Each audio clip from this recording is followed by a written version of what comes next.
احتمال است که امسال در شهر خوجند عرفه سال نو برف بارد. اگر چنین شود اکثریت خوشحال می شوند، زیرا باریدن برف سفید را در سال نو فال نیک می دانند و عقیده دیگر این رمز سال نوی هم گفته می شود. در یک پرسش سریراهی گروه کاری اکثریت ساکنان گفتند که سال نو را با برف پیشواز گرفتن می خواهند، زیرا به عقیده آنها نیز برف خاصیتی خوب و پیامد نو را در پی خواهد داشت. برف که دیگه البته. برای چی؟ برف که دیگه خیلی برف چه خاصیت دارد شما میدانید؟ برف اکنون نانی نو میگن برف همه جا آب سر میشد زمین و برف یک خاصیتی دیگه خیلی دارد برف. برف شاید نزده زیوشی سالی نو برف. برف که هم طبیعت زیبا میشد که در اطراف که موافق با همون فصل بعد سالی نو هم زیبا میشد. خصوصیت برف میدانید؟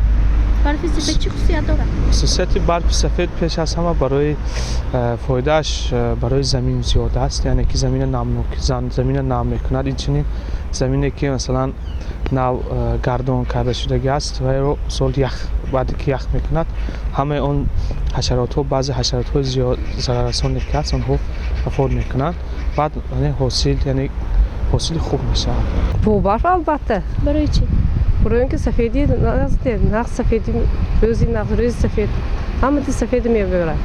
در همین حال از مرکز آب و هواسنجی ولایتی سوخت صبح امروز طریق صحبتی تلفنی به ما اطلاع دادند که در شهر و نواحی ولایت از سنه‌های 10 تا 13 دکبر هوای نامساعد تغییر یابنده در نظر داشته شده است. احتمال باران و برفی تر بارد. حرارت هوا پست گردیده تا 5-10 درجه گرمی پایان می‌فراید. آب و هواشناسان اطلاع می‌دهند که بارشات برفی زیاد اساساً در ناحیه‌های علاهیده کوهی پیشگویی کرده می‌شود. ساکنان این منطقه‌ها را ضرور است که در این روزها از سفر به منطقه‌های کوهی و عقبه‌ها خودداری کنند، زیرا در نتیجه بارشات باران و برفی تر یخبندی راه‌ها به عمل آمده حرکت در شاهراه‌ها نیز خطرناک ارزیابی کرده می‌شود. تنها 16 دکبر در واجه‌ها در بعضی حالت‌ها باران باریده در ناحیه علاهیده کوهی بارشات باران برف به عمل می‌آید.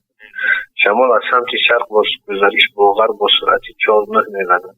10 دکبر در ناحیه علاهیده با شدتناکی 10-15 متر می‌رود. حرارت هوا در وادی‌ها شبانه از 9 تا 5 گرادوس گرم، روزانه 11-16 گرم می‌شود.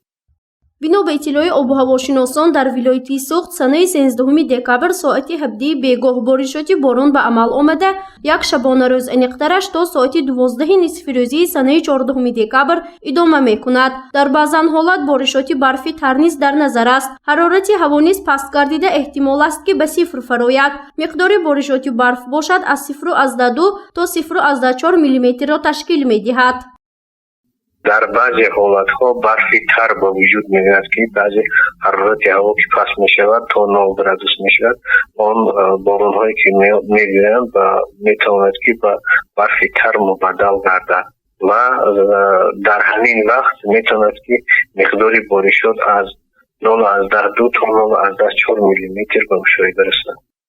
امسال در ولایت سوخت از جمله شهر خوجند فصل زمستان فرا نرسیده برف باریده بود. این حالت انقدرش سنه 17 نوامبر سال جاری صبح بر وقت به مشاهده رسید. هرچند بارشات برف کوتاه مدت بود اما اکثر ساکنان را خوشحال ساخت. آیا امسال عرفه سال نو در خوجند برف میبارد یا نه؟ این را وقت نشان میدهد.